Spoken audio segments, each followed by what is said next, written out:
You've probably seen over the last few months that we are writing a book that tries to consolidate the methods that are most effective at enabling change in the context of hard, messy problems. As part of writing that book, we're having some conversations with some of our clients, people that we work with that I consider to be doing really pioneering work in this space. And this afternoon, Andrew Rostom, who works at Haringey, has been kind enough to come and chat to me. So Andrew, thanks for coming. Joe, always a pleasure, never a chore. Thanks for having me.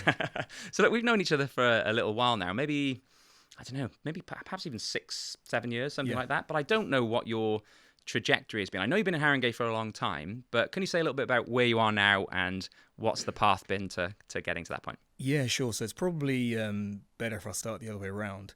So I was a footballer growing up, and like most kind of footballers at that age, all I could think about was kind of, goals. And I actually ended up at Charlton, which back then were pretty good. Now are kind Don't of, have to justify. not even on the radar. They're near here, if that's any relevance. And that was great. And I was doing YTS there, and it was all fine until it came to going to uni. And then my dad just said, "Nah, go and do something properly." And like most kids of my generation, you kind of did what your dad said, right? So did the whole uni thing. And then in my last year, I had to do a placement in project management, which is very, very interesting given where I've ended up. And I managed to blag my way into a placement with HSBC and First Direct. And at the time, and this is just going to sound ancient now, but at the time, there was no online or internet or computer banking. And the project was basically to launch the online banking in the UK with something called a CD-ROM. I vaguely remember. With sort of like bit like tea coasters, and went there and just thought, wow, this just sounds so innovative. I'm in, and I kind of learned what they were doing, which was kind of cutting edge at the time. And I thought, this is brilliant. Worked on that project, and it just kind of really opened up all sorts of avenues to me. So from there, I went to Holland and worked in Amsterdam for a bank called ABN AMRO, and pretty much did the same sort of thing.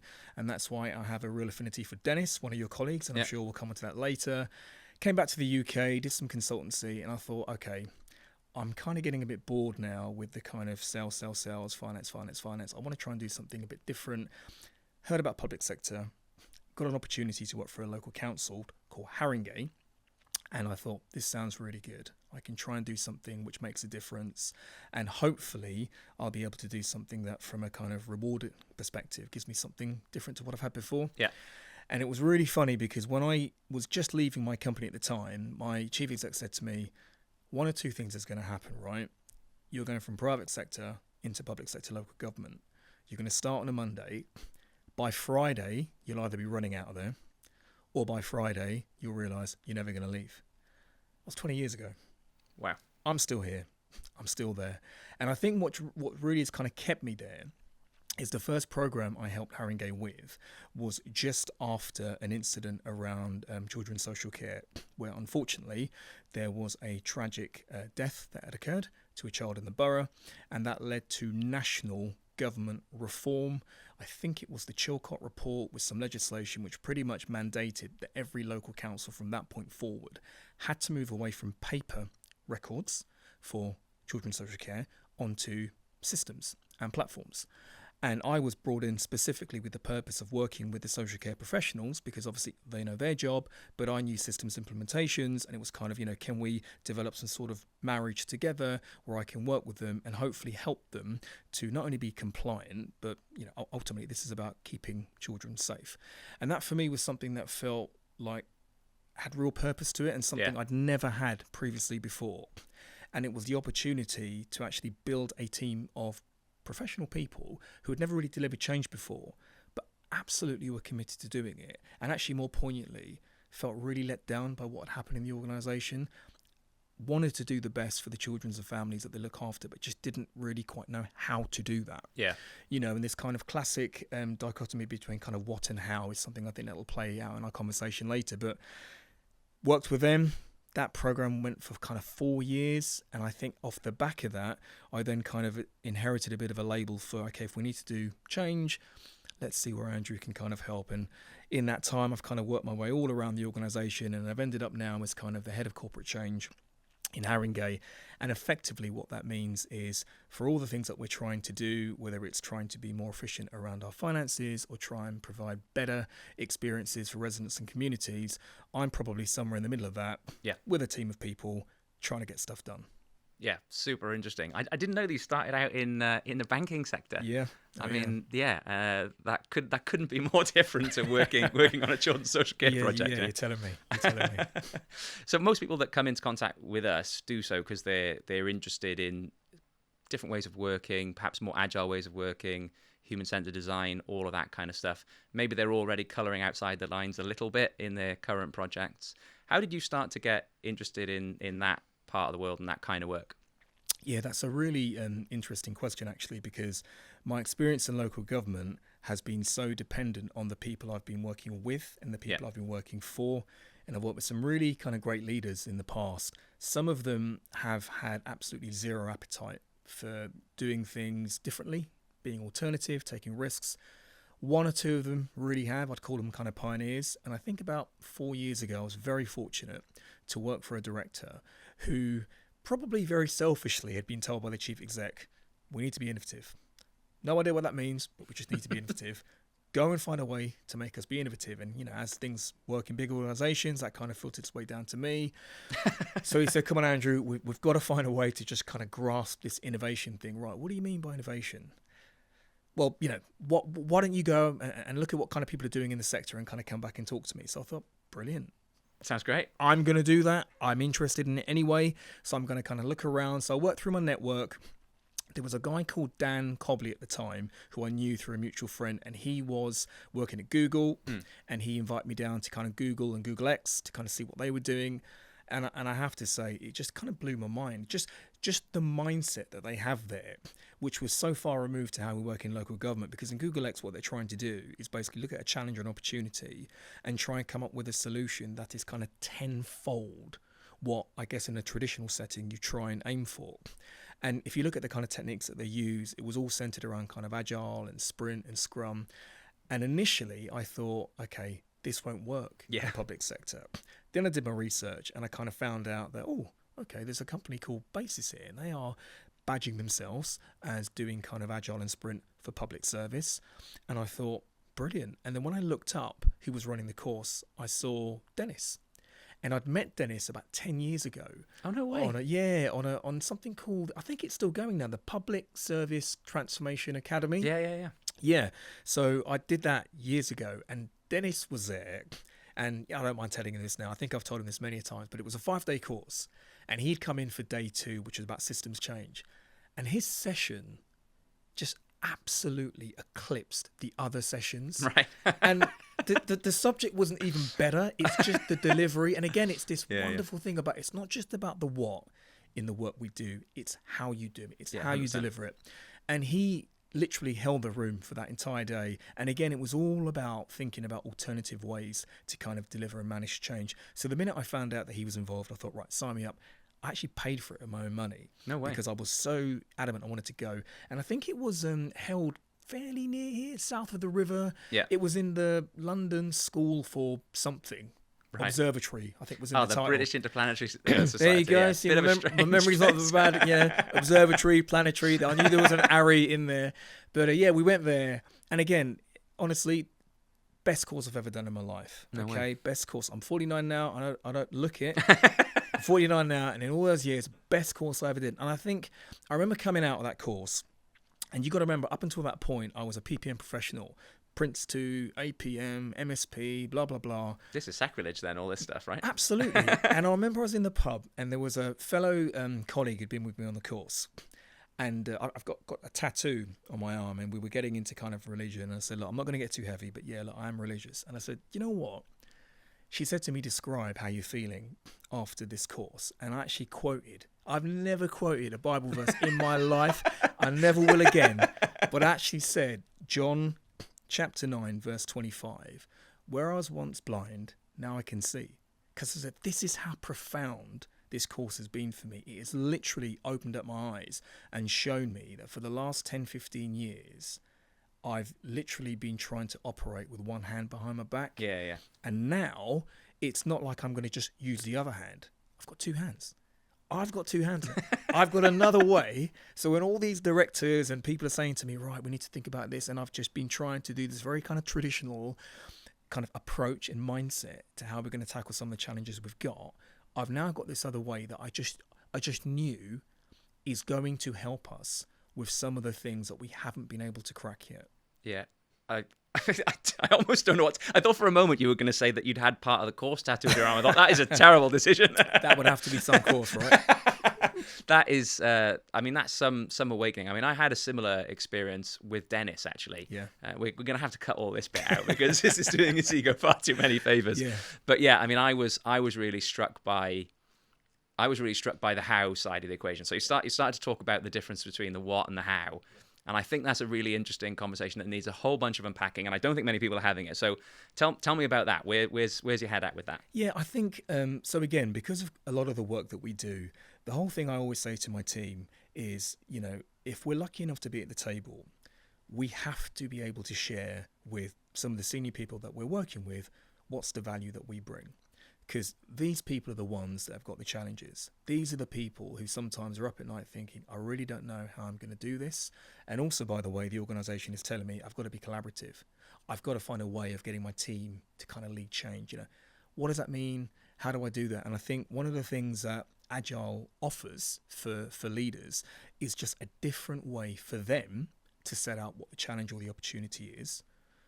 But then once they've articulated, you know, effectively the what, it empowers them to bring together a team of people, which we can work with through facilitation or being kind of a scrum master, to really think about the how. Yeah. And what's so powerful about that is more often than not, the people that you bring together are probably going to be the people that are closest to that challenge or that issue or that problem.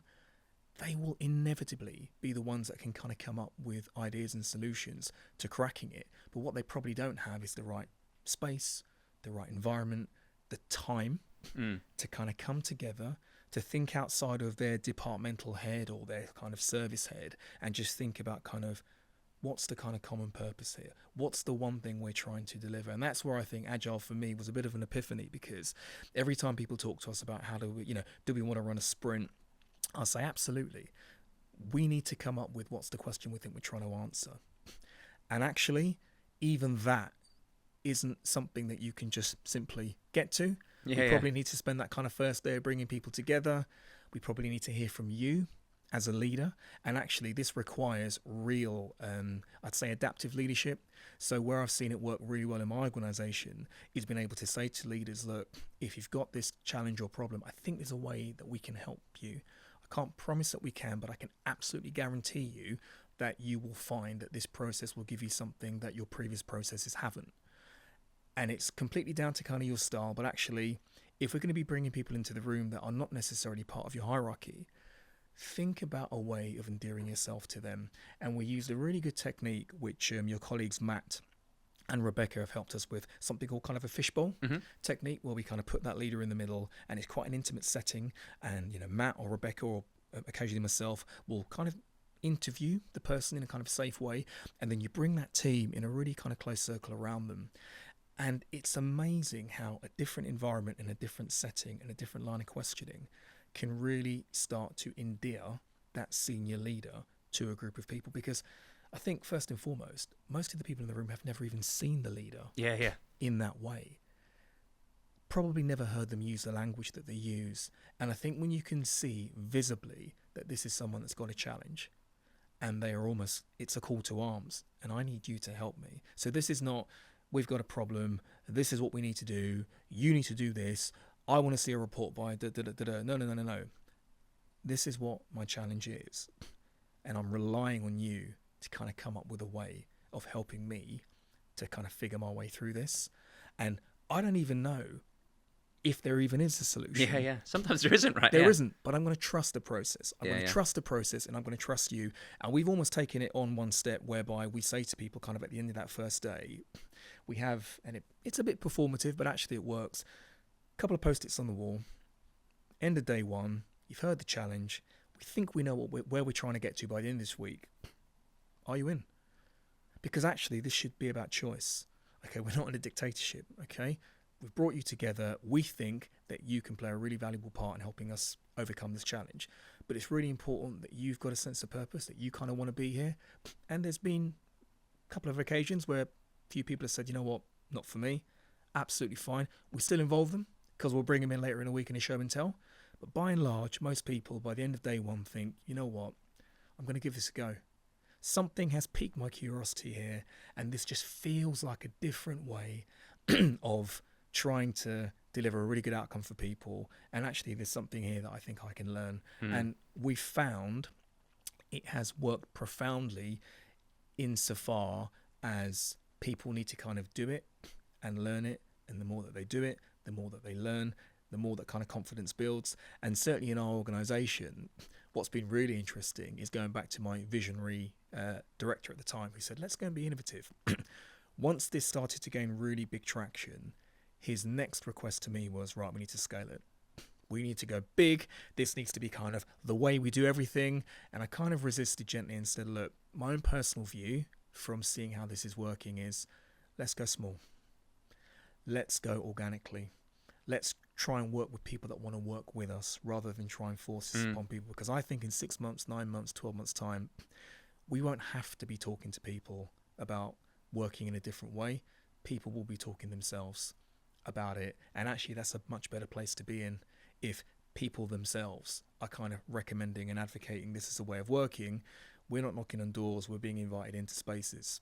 100%. And this is an agile way of going about introducing this way of working, isn't it? Absolutely. I couldn't have put that better myself. We started to talk about messy problems, hard problems where you don't know, maybe you don't even know what the question is, let alone what the answer is. And we started to talk about some of the conditions that you need to even get started on those problems, like a leader that is willing to say, oof, don't really know, need your help. What are some of the other conditions that need to be in place for progress to be made on those kinds of problems? Things that happen in social care, things that happen in housing, things that happen, these really messy problems. Yeah, I think local government's an interesting place right now because on one level, it's very contradictory. We've got big political ambitions, and within a kind of 4-year election cycle, you almost can see the kind of peaks and troughs between, right, ambition is pretty much king and everything we're doing is around the political ambition, and financially how we can afford it is kind of less relevant. And then all of a sudden, when we're kind of mid-political process, finances become kind of front and center.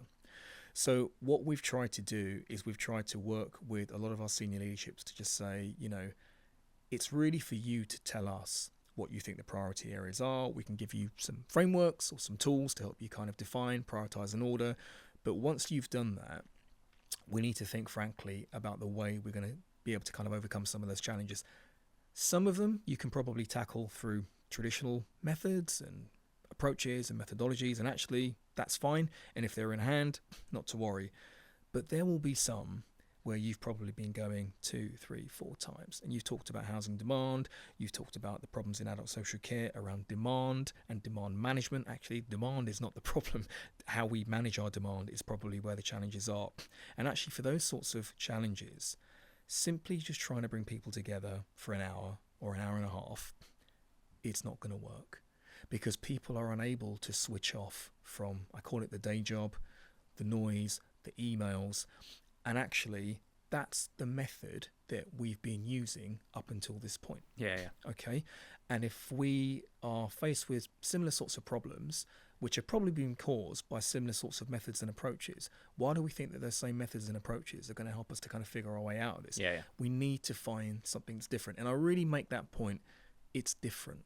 It's not better. It's not worse. It's different. And actually, you won't know until you kind of give it a go. And I think working with leaders who are willing, working with leaders who are willing to kind of take a risk. A lot of the work that we do, I'm sure it's no different to you, it's about relationships, right? 100%. And I think I'm fortunate because of the length of time I've been in my organisation that I've got some good relationships with some good people. And all I ask them to do is trust me, trust the team, trust their team, but more importantly, trust the process. And I tell you what, that's really easily said It's much harder done. I cannot tell you the amount of times I've been talking to people about doing some sprints, and we're kind of in the sprint planning phase, and we kind of think we've understood what the question is we're trying to answer, and who are the people we kind of need in the room, and how do we kind of do the format. And at the end of it, I'll get an email from said person saying, right, can you send me the plan? Can you send me the agenda? Can you send me and I said, I can't. Yeah. I really can't. I really don't know. I can probably tell you what we're going to try and do on Monday. Yeah. And that's about it. Beyond that, you're going to just need to trust in the process. Oh, and by the way, on Monday morning, we're going to want to kind of hear from you. Yeah. And here's some things you might want to think about. Because actually, you have got just as big a part to play in this as kind of we in the team have. Because, throughout the week, we're going to need to be kind of checking in with you to make sure that basically what we're kind of coming up with isn't kind of too off-piste. If there are any red lines, kind of what are they? But effectively, this isn't just kind of, you turn up on a Monday, here's a challenge, guys, see you later. No. We're going to be needing to kind of pull you in and out, throughout the course of the week. So when we get to Friday, there's no massive surprises. Yeah. Hopefully what we've ended up with is something which is broadly where you were hoping, kind of the team would get to. Yeah, no, really, really helpful.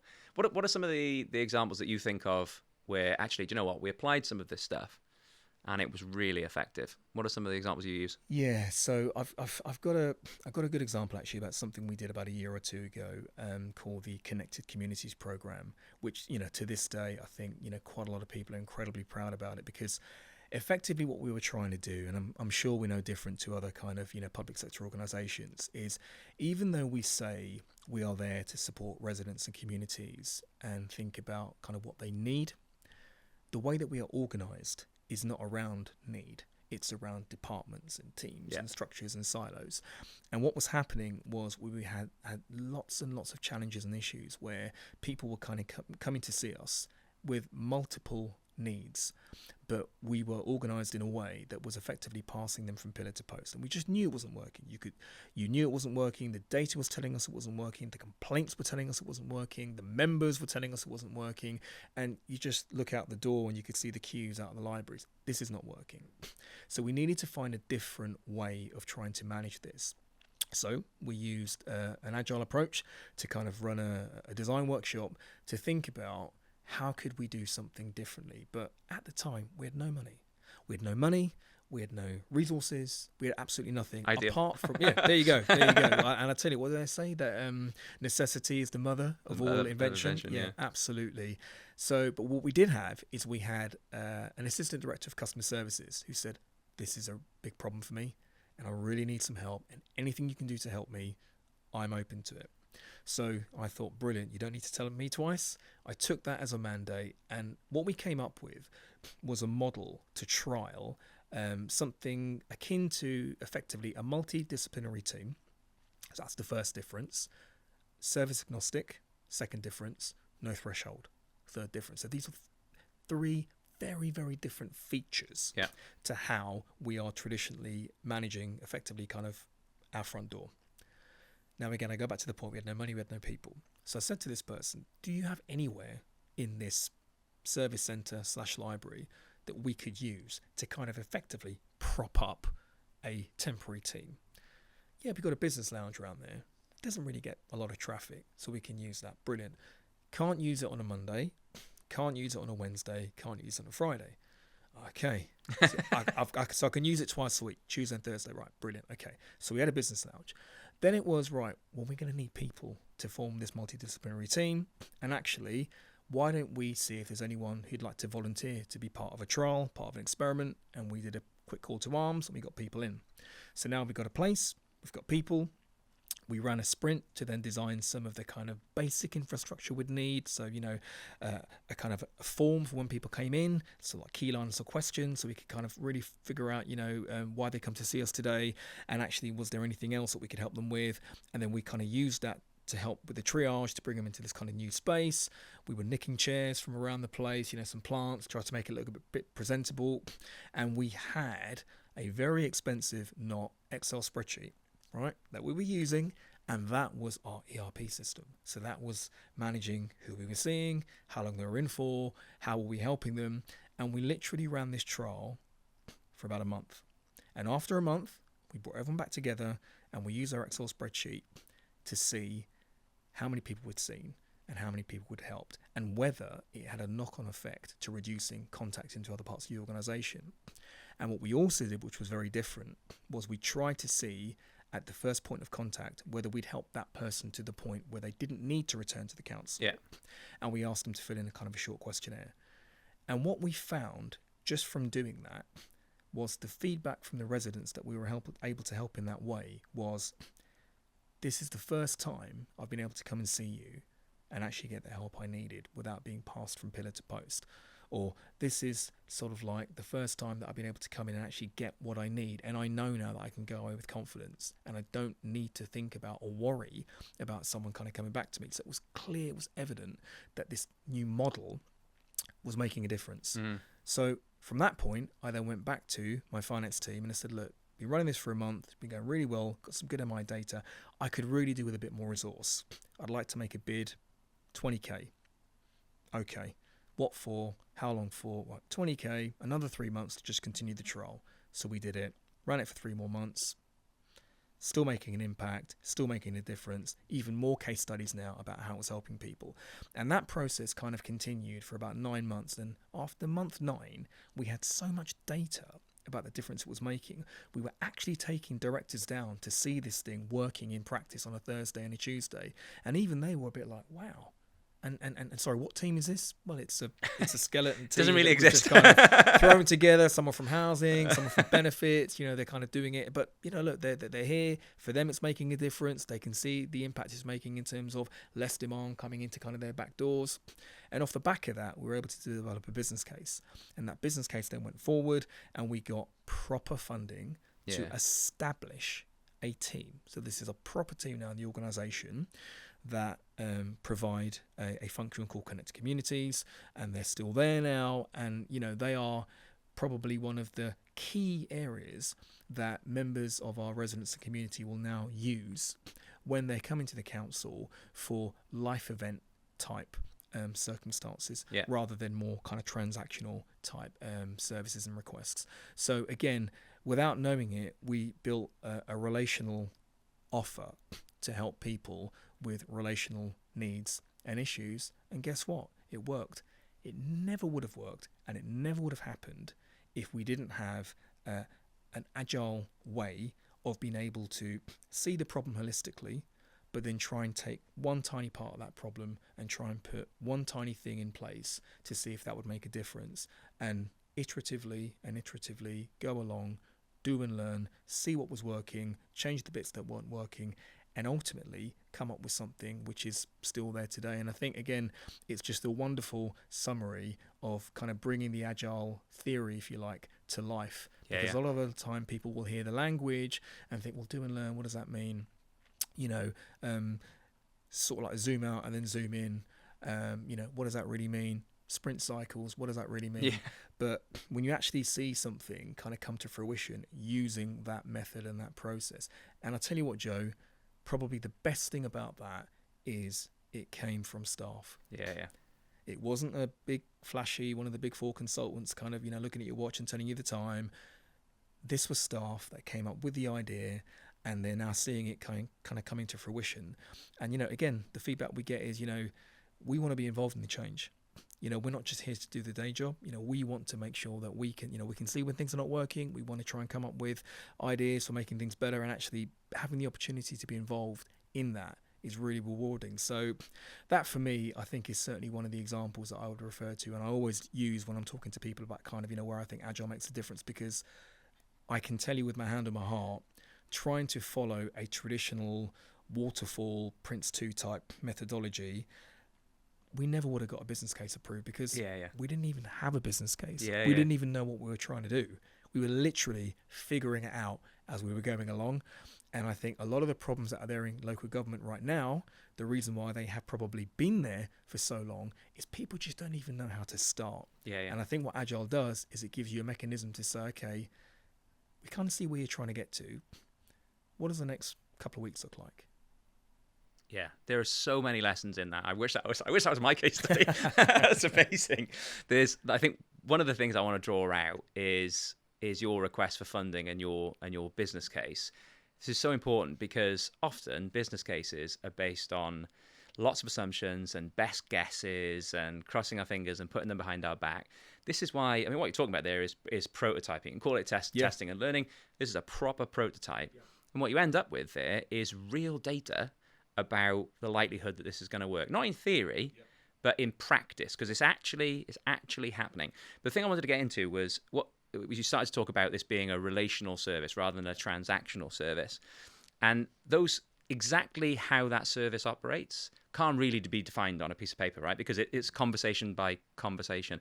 Yeah. What needs to be, from that experience, what did the team need to be in place in order to do a good job, I guess, and to be helpful and to get some of the outcomes that they ended up getting?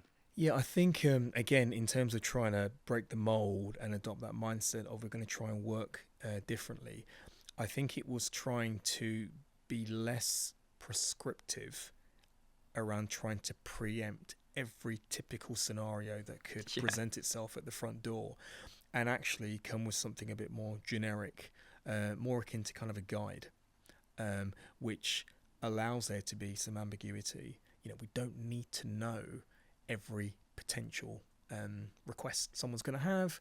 Actually, it's more about when they arrive, having the skills and the experience and the confidence to kind of make that person feel like we are here to help them, and we will try and help them in whatever way we can.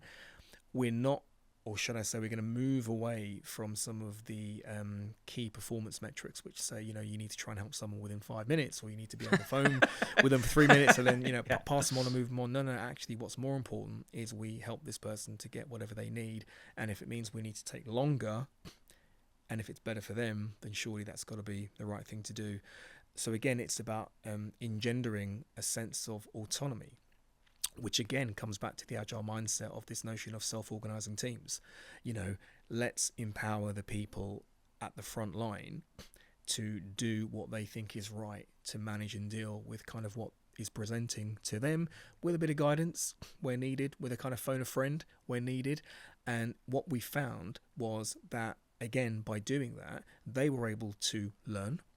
In some instances, their scripts would help them. In some instances, the scripts didn't help them. It's not a problem. Offline, we'll tidy up the script so that the next time that presents itself, you've got something there. But ultimately, this is about kind of trusting people to do what they think is right within a specified set of parameters. And again, that's where I think I can definitely see the difference between alternative approaches such as Agile versus more traditional approaches where, more traditional approaches effectively require us to work to the script. And there isn't very much discretion or autonomy to move away from that. Whereas what we're trying to do here is provide somebody with a bit of a guide, a bit of an aide-memoire, but ultimately saying that, you need to think about choices and decisions that you think are right, you think are appropriate within a framework. And actually, no one's expecting you or anyone to get this right all of the time. We actually know that we're not going to get this right every single time, but that's a good thing, because what we can do is we can learn from that. And actually, it's only by learning from that can we then refine it to make sure that moving forward, we're basically trying to ensure that we are hearing what people are telling us work, hearing what people are telling us doesn't work, and building that into kind of how we need to kind of manage things moving forward. So, I would say it's about empowering staff. It's about making sure that they've got the right knowledge and skills to do what they need to do, but it's also about that sense of empowerment. Yeah, I think this is such a perfect illustration of what testing new ways of working in a really relational way, what that actually looks like in practice. And you only get there by testing, really. You only arrive at this model. You couldn't have designed exactly what they did beforehand. And one of the not complaints, so I guess one of the worries that people often bring up to me is, well, isn't prototyping really risky? And I sort of think it's the opposite, because we're trying to de-risk the situation by testing our assumptions sooner. What do you think about that? Yeah, I'd have to admit that, again, probably pre my exposure and usage of prototyping within an agile framework, I was very concerned about the risk of doing it. I think I'd come from a background where my lived and learned experience had told me, unless you've perfected this thing you're trying to do, don't even think about launching it, offering it, socializing it to people, because, if there are any flaws, it's just going to fall apart, and, you're going to get a phone call or an email from someone saying, what on earth has happened? And I can understand that mindset in certain settings, but actually, if we zoom out and think, well, what are we really trying to do here? And actually, if what we're trying to do here is help people access information or access things that they need, this needs to then be designed from their perspective and from their point of view. And I think in some instances, it's actually about bringing those people into the room. And this is something which I'm glad in the last couple of years, we are thinking much more, not just about developing an offer for residents and actually then saying, there you go, da-da, does it work? We're actually bringing residents and users and customers much earlier into the process now. And thinking about how we can kind of do things like co-design with them. And, again, really good example of how Agile has helped us to do that in my organization. I'll never forget, we were doing some work with our young adult service. And again, back to the point I made earlier about making sure that the Agile message was spreading organically rather than, a kind of an edict from the top table. The head of the young adult service had heard about some work that we had done in adult social care, and said, they had this issue around kind of young adults where they just weren't getting the help that they needed from the council. And she was wondering whether Agile could be used as a way to kind of redefine the service offer. And I thought, brilliant. You have now become a product owner without even knowing it. So let's do it. Yeah, what does that mean? What does product owner mean? I said, don't worry. Effectively, you just need to kind of tell us what you think the challenge is, and we will put a team together that will try and come up with some answers. Brilliant. So she did that. And it was great because actually when you look at what goes on in that space, it's not just people in her team. You've got colleagues from finance, you've got colleagues from brokerage, you've got colleagues from procurement, all across the organisation. So I thought this is going to be quite challenging because a lot of the people in the room are not necessarily going to be within that person's span of control. So that's a problem, but not a problem that put us off. So we got people into the room and we were very clear, and we listened to the head of service articulate kind of what the challenge was. And again, we said to people in the room, right, part of a team, think about where we're trying to get to by the end of the week, think about defining kind of what the problem statement. The problem statement was effectively, are we confident that young adults are getting the services that they need from us in the most efficient and effective way for them? And if at any part of that statement we're not, what are we going to do about it? So we initially went into kind of ideation, and we offered it up to people to kind of, we did suggest that they kind of broke out of their departmental teams. They didn't do that, of course. But we did say to them on Tuesday that we were going to have a session where we wanted to kind of see some of the ideas that they come up with and some of the things they wanted to take forward. And I also said to them, we were hoping to get a young person to kind of come in and listen to some of the ideas that they come up with and to provide some feedback. Now, again, back to your earlier point about where some of the differences are with prototyping. As you will know, when you're prototyping something, it is literally a 30-40% version of kind of what the end version might be. There are going to be holes in it, there are going to be flaws, but the whole purpose of trying to show it early is to get some of that feedback. So the team had come up with some ideas, and we brought this young person into the room, and we then said, right, here's what we've been doing. Would you now like to talk to this person about some of the ideas that you've come up with that we think might make it easier for them? So they kind of went round, and the finance person stood up and kind of said what they were going to do, and the brokerage person kind of said what they were going to do.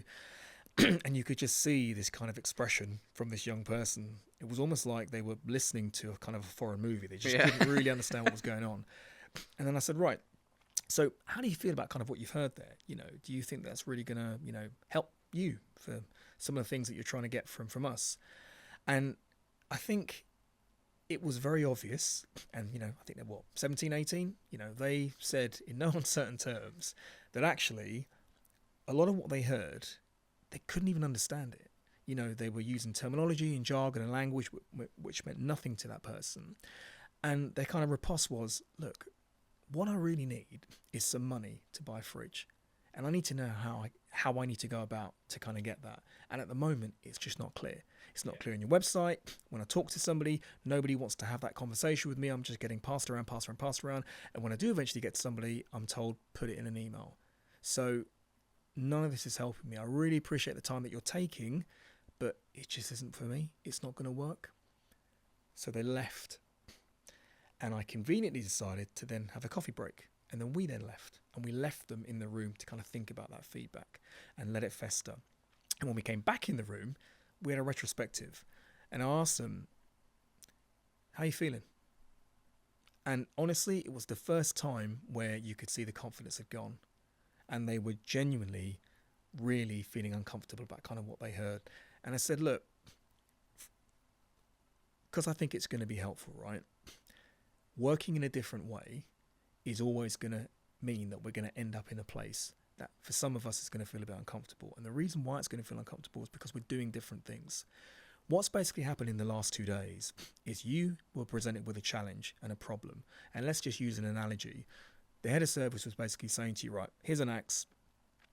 Go and tell me the most efficient and effective way to go and cut down a load of trees. And what you then did by not breaking out of your service silos and departments was just take the axe, run out the room and just start chopping away.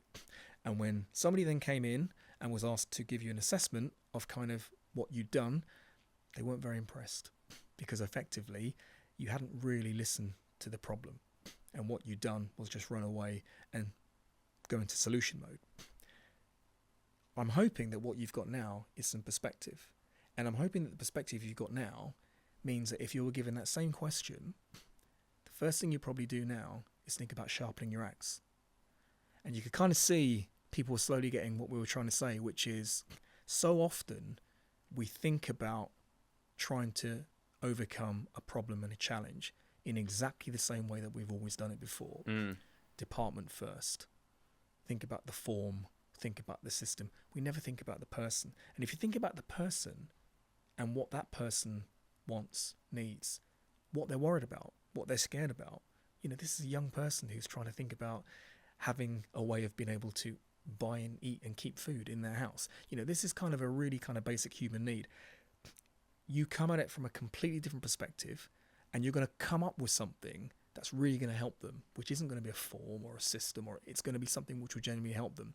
And I cannot tell you, Joe, after they'd heard that feedback from that resident, what they then came up with was amazing.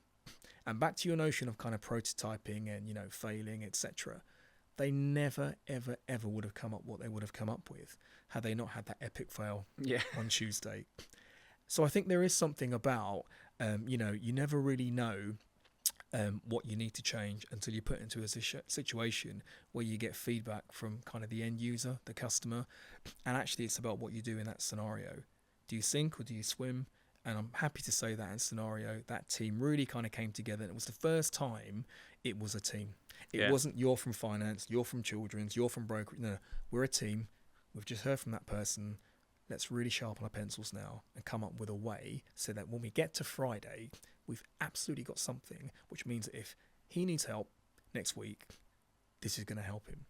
So, yeah, I just think, like I said, the whole notion of being able to kind of come up with something, test it early, do a show and tell, realize it's just not going to really deliver the way you need it to deliver, and then being able to kind of come back into a safe space, refine, go again with a completely different set of assumptions means that you're more likely to then end up with something that you probably never would have had you not followed that type of approach. Yeah, I think that's such an encouraging example. And that's actually a testament to the team as well, isn't it? To take a proper knock like that, show a bit of grit, and then and some humility, you know, actually, we just got that wrong. Yeah, and to have another go. And I will say it's hard. I mean, I remember when I was doing it the first time, it was very alien to me that kind of, you know, on a Tuesday or Wednesday to literally have some Post-it notes on a kind of a where are we going? a big kind of whiteboard, and, you know, present to kind of directors and very, very serious and senior people about an idea that I've literally just kind of sketched out. You really do feel vulnerable. But I think what's great about this approach is it absolutely endorses this notion of, look, what you're going to see is not perfect. Yeah. This is not about perfection. This is about progress. And the reason why what you're seeing is not the finished article is because it can't be. It can't be the finished article until you come in and you give us some feedback. And whether that's positive, whether that's negative, doesn't matter. Because your feedback is going to help us refine it and turn it into something which by the end of the week or the end of the fortnight is going to be a better version than what it would have been had we not shown it to you sooner. Now, that's something that I've learned to become comfortable with now. But in the beginning, I absolutely was not comfortable with it at all. So I absolutely empathize with people that are kind of going through this process for the first time. But again, you got to trust in the process. And that's why I think one of the reasons why it's landed quite well in my organization is we try and bring people through in cycles. So the first time you kind of come in, just see. The second time you then kind of come in, then you kind of learn a bit more about what you see. And by the third time, you're going to do it. And actually, it's by doing it that you then learn and you kind of then move forward. And it's wonderful to see people who initially were very, very uncomfortable with kind of working in this way and seeing kind of, they're doing it themselves now, which is brilliant.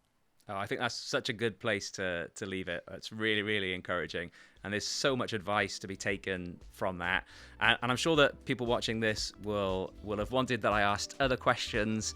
So just let me know, like what are other questions that I should be asking people that are in positions like Andrew's? Let us know in the comments, and in future interviews, I'll try and incorporate those. And if there's anybody else that you want me to talk to, then please let me know as well, and we'll try and make that happen. Andrew, honestly, this was so brilliant. I really appreciate you taking the time to do it. No worries. Great to catch up. And we must do this again.